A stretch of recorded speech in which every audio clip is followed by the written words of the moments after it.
I'm Mike Buttell, and welcome to the second part of my look at the wonderful Manx Electric Railway, here on Manx Radio. In this programme I'll be following both the story and the route of the MER from Groudle to Laxey, and taking a trip to the roof of the island on the Snaefell Mountain Railway. Along the way I'll be meeting up with some of the people who keep the trams running, taking in an enthusiast's view of the system, and getting a reaction from a passenger revisiting the island after a gap of 15 years. The Manx Electric Railway to Groudle opened on September the 7th, 1893. According to the press on the day, judging by the large number of people who took the advantage of the opportunity to roll along the charming drive, it's going to be a great success.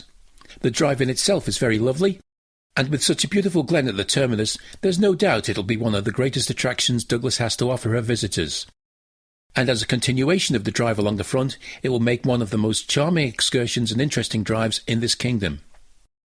No visitor should leave the island without going over the line and witness the efforts that are being made by private enterprise to bring the beauty spots of Mona's Isle within a comfortable and easy reach. The promoters, though, by now have their sights firmly set on reaching Laxey. Timball's approval to extend past Groudle was granted in November 1893, but with some conditions being required. The maximum gradient of the line would be no more than 1 in 20. The maximum speed, 8 miles an hour during rail and road running, and 6 miles an hour at crossing points. Goods, freight and mail were also to be carried, and finally, it gave the company compulsory purchase powers for land along the approved route. Construction recommenced in February 1894. An impressive viaduct was built to take the tramway and the new road over the Groudle River. By February 1894, the railway had extended through Baldrine. A charming station once stood at Garwick, serving the glen there. As well as an ornate waiting shelter, it also boasted a little refreshment kiosk. A large sign proclaimed the destination, and steps led down to the glen. Garwick was hugely popular, with hundreds of visitors alighting the trams here. Sadly, though, the station, kiosk and sign is now just a memory, with almost no trace of the station remaining.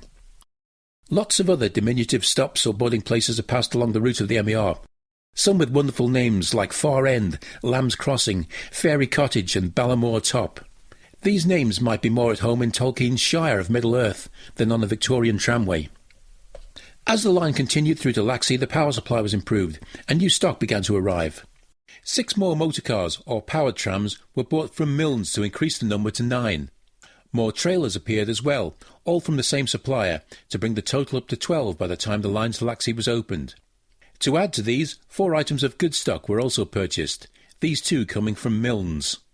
Inspection runs took place on the 27th of July 1894, and an official opening took place the next day. To complement the newly extended railway, Laxey Glen Gardens were developed as a major attraction, and of course the magnificent Lady Isabella wheel played its part in the scheme of things. I took a journey on the line recently, and at Laxey spoke to Julie, a visitor from Ireland who was returning to the Isle of Man for the first time in quite a few years. Yes, we were here 15 years ago, and I'm here now with my 2 sons, my sister and her 2 children. So we've just come off the electric train line. Absolutely beautiful altogether. The view of the coastline, all the greenery, the unspoiled scenery. It was a real experience. Really, really enjoyed it. I believe I did the trip 15 years ago, but my 2 boys were only 2 babies at the time. So I was probably caught up with them that a lot of it, I don't remember a lot of it, but certainly it has been an enjoyable experience this time.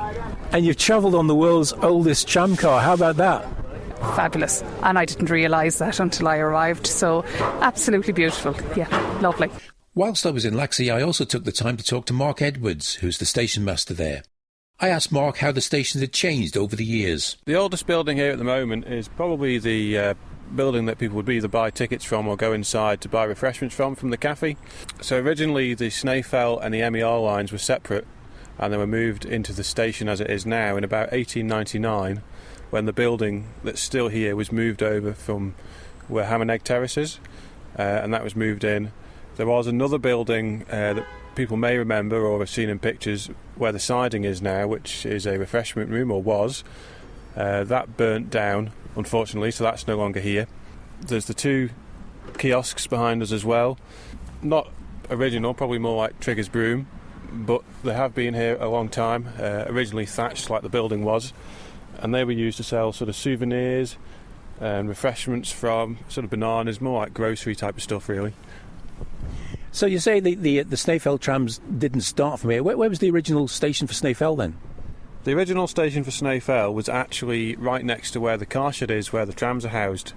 It, I think, a year later moved down onto the road, which would be the 1896 season, and I think from 1899, possibly 1900s onwards, it was moved into the station where it still is today. Just down the line, there's the Laxey car sheds. They contain some interesting out-of-use items. What might they be? Yeah, so in Laxey car sheds, there's a lot of sort of open trams that we don't need anymore, so they're kept safe in there. Yeah, there's a freight car, number 26, which was out in the Transport Festival, and that was used for cattle. And there's number 23, which is a ballast hopper. Originally, it didn't have the ballast hopper ends on it, and it was just a locomotive. It had a crash, and after the crash, they put the ballast hopper bodies on, with the theory being that when it's empty and not got any stone, it doesn't need the extra adhesion, and when it's full, it's got the extra adhesion on the wheels. The next step then was logically to connect Laxey to Ramsey. Work started in May 1897, and by August 1898 had reached as far as Ballure on the outskirts of Ramsey. I'll cover this part of the story in the next episode, but for now, it's time to take a diversion and travel by mountain railway to the roof of the island. A fleet of dedicated tramcars served the Snaefell line.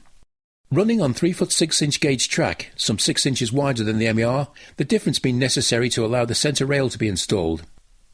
This arrangement is known as the fell rail system, and the centre rail provides braking capability.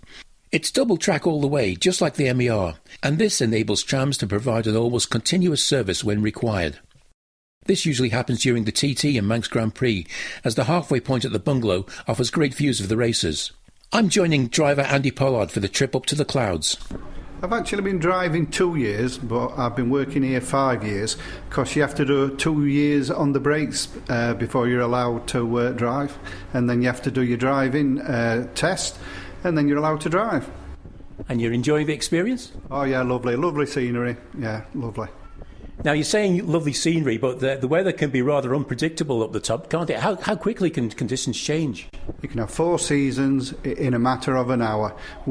Every time people come down here and they ask me what the weather's like up top, I always say when I was up there, because it can change in a matter of minutes. We can have thick fog, mist, and it'll blow away within 5 minutes. It's a totally different atmosphere up there.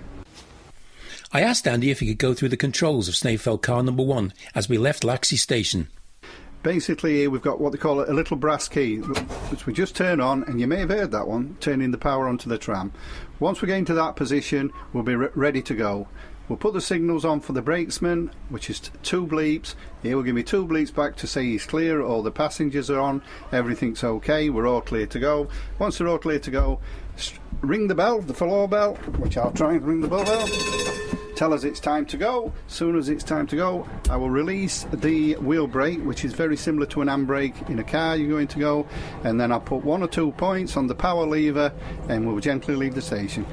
Whilst driving an electric tram up the side of a mountain, you might reasonably expect to come across 1 or 2 obstructions or unusual occurrences. We encounter sheep. Sheep are all over the mountain, from basically down here all the way up to the summit. One day we was driving up and this sheep was laid on the track, only lamb, I'd say, well, lamb, and I stopped the tram, went to investigate why it weren't moving off the rails, and its mum come towards me. So after his mum comes towards me, I made the brakesman go and shift it, because it didn't seem to like me, it was giving me funny looks. And it can get busy, can't it, the Snaefell Mountain Railway? Yeah, it can absolutely be packed. Every tram can go up full. Last Tuesday we had over 500 up, and the only tram that wasn't full was the last one. The trams can take 46, and the least we took up in the first 11 trams were 43. Just a short distance out from Laxey station, we go past the Snaefell car sheds. This is where the day-to-day maintenance is carried out. Mark Quayle is in charge of things here, and he gave me an insight into how the trams are kept in service. These tram cars have been shuttling up and down Snaefell now for nearly 130 years, and the exposure to the sun and to the wind and rain that afflicts the operation is a challenge for us. I mean, it doesn't do the bodies any good, and care of timber structures and ferrous materials is always a challenge. We've spent the last 5 years. We've really had to improve things, and to that end, we have a full sort of program now with all the cars have gone through them. With the last one going through a heavy repair this winter to its body shell and underframe. And reliability, touching wood as usual, has been excellent the last season. So I hope we're getting somewhere. I hope we can see the light at the end of the tunnel. It still remains one of the biggest draws on the island, doesn't it, the Mountain Railway? Yeah, there was one day during TT. I mean, the very busiest periods seem to be over TT. Which there was a day this year we managed to shift 1,100 people from Laxey to the bungalow with just the 3 cars, with the 4th obviously shuttling from the bungalow up to the summit as usually happens. It's sometimes it can seem a bit like a commuter operation, but I assure you it's quite a special. It is a special railway. And when it opened, Snaefell used to generate its own power, didn't it? But now I suppose you take it off the national grid, as it were. Yeah, we have 2 substations. We have one at Laxey, which we share with the MER.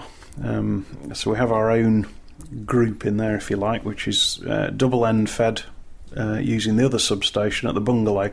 So the bottom sections, as I say, fed from the 2 grid connections that way, and the top section above the bungalow is single end fed from the bungalow, and all the power infrastructure has been overhauled within the last 10 to 15 years. So we're fortunate we've got modern supplies. The challenge now is particularly it's ice build up and wind in the winter that afflicts the top section. That's always a challenge for us. How about track maintenance? Is that still carried out in-house, or is that by contract now? Most of the big renewals, and there's been a huge programme in progress for the last at least 10 years, where most of the top section now above the bungalow has been relayed on new S30 rail with mostly plastic sleepers actually, and that's paying dividends in terms of reduced wear on the trams. We're seeing reduced failures of the flexible drive couplings between the motors and gearboxes, and that's almost certainly down to improved track maintenance. And there's substantial parts of the bottom section, certainly up from Laxey, the first run up to sort of Parsons Crossing up there. That's been almost completely rebuilt. So we're in a very good position actually, I think, and improving by the year. But that's all been carried out by contractors. It's just too big for the in-house resource we've got. Pretty inhospitable place to work in the winter, I would imagine. My son did a few months with one of the contractors and a couple of years ago, and he used to come in absolutely frozen from a day up the mountain.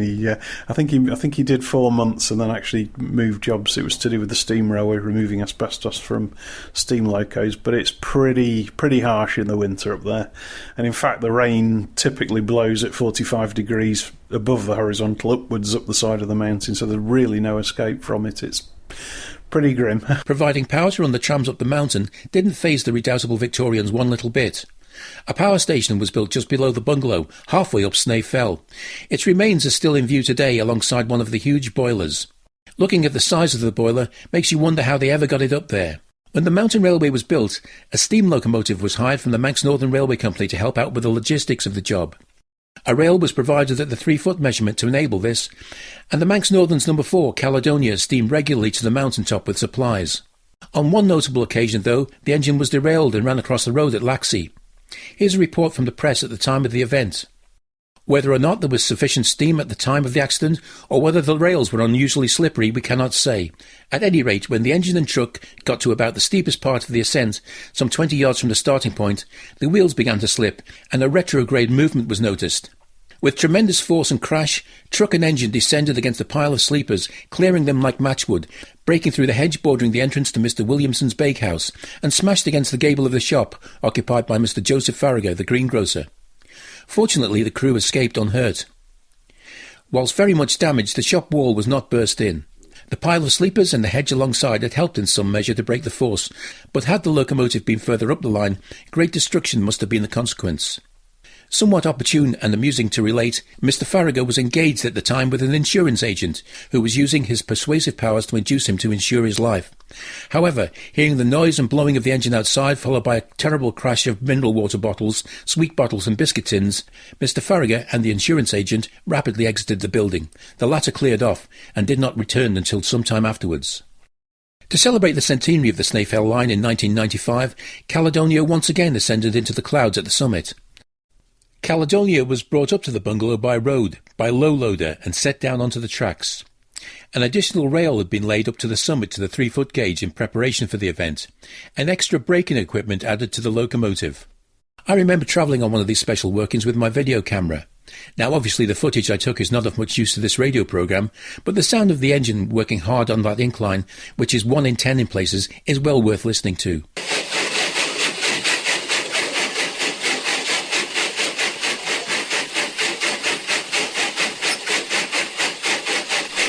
Sound from the magnificent event in 1995 when steam returned to the Snaefell summit. After reaching the summit and taking in the famous Seven Kingdoms view, it's time to go back down. Motorman Andy Pollard talks us through the procedure. We have got the electronics rheostat brakings, which are set on points for speeds. But many years ago, when it first started, the railway was designed with a fell brake, which is the centre rail which runs down. And basically with that is 2 very strong caliper braking on either side of the trams, which the brakesman and the driver also have one. And when you're coming down, the basic thing is to keep the fell brakes close to the rail in wet conditions. So if you do tend to get into a slide or have any problems with the electrical braking system, both you and the brakesman can just put these brakes on and bring it to a nice slow stop, or till we take over again and put the power back on. Dropping back into Laxey, I met a couple of tour reps who had just arrived with their coach parties after a ride up to the summit. Hi there, I'm Nick and I'm with Great Railway Journeys.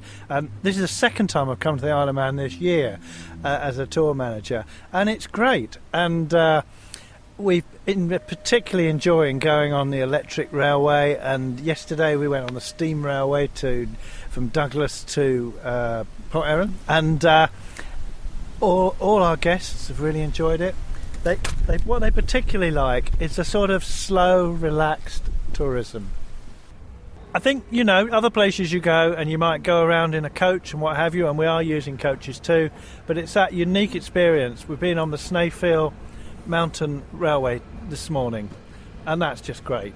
Shame about the fog though, we couldn't see anything when we got up there. So just 1 kingdom instead of 7? Just about 1 kingdom, and that's only because you could feel it through your feet. The Manx Electric Railway continues to attract enthusiasts from near and far. John Hewitt has been visiting the island for years, and John knows a thing or two about trams. He's the operations manager for the preserved Wirral tramways. I asked John what was the attraction of our Manx trams. I think for me the attraction is coming to the Isle of Man to ride on vehicles that were built not half a mile away from where the tramway is in Birkenhead, the GF Milnes, and previously the Starbuck factory in Cleveland Street in Birkenhead, where many of the vehicles here were built on the tramways, both the horse tramway and the electric tramway. So how do our MER trams differ from their Wirral counterparts, or do they differ at all? In some respects they're similar. In others, they're quite different. For a start, most of our vehicles at Wirral are double-deck trams, whereas over here, the Manx Electric Railway cars are all single decks.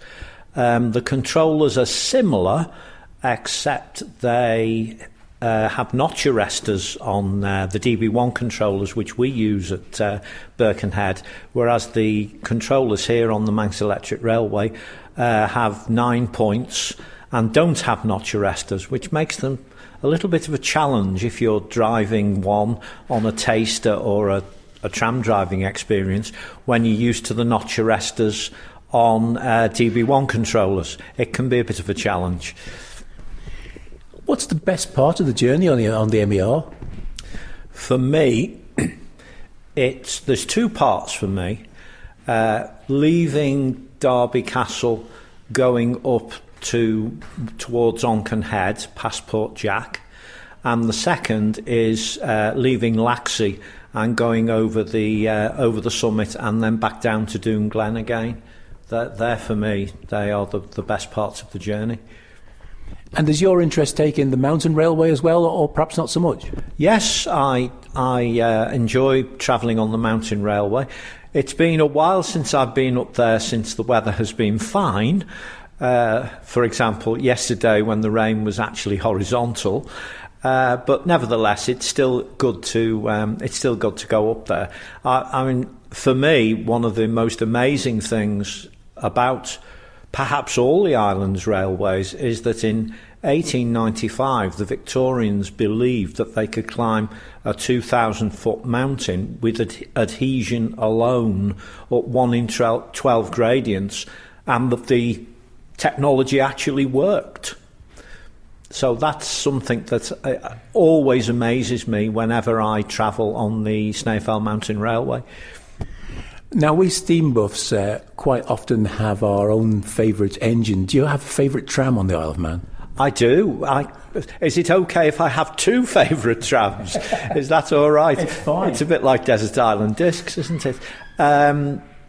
My favourite motor car is tram number 2. That was built in 1893 by G.F. Milnes. And I have a favourite trailer. All right, that's perhaps going a little bit mad, but my favourite trailer is Trailer 49, because again, that's a Milnes-built car, and has got a few little bits and pieces on it, where if you didn't know where to look, you would never find them. For example, the the builder's plate is actually under one of the front seats, and is probably not noticed by many people, but I know where it is. So you've come over here from the Wirral on many occasions, and have you ever done any of the tram driving experiences over here? Yes, I've done several of them. I've totted up car number 1, 2, 5, 7, 9, 14, 20, 21, 32 and 33. Goodness me. Not all on the day tram driving experiences. 20 and 33 I've done on tasters, and later on in the week this week I'm going to be doing tram 16, which is also one I've never driven before. In next week's programme, I'll finish my journey with a trip along the most breathtakingly scenic section of the line, that between Laxey and Ramsey. I'll find out about the quarries the MER worked and how the railway survived the catastrophic landslip at Bulgham. We'll also relive the magnificent steam on the electric events of the 1990s with 2 of the people who helped make them happen. Join me next Thursday at 6 or listen online at manxradio.com.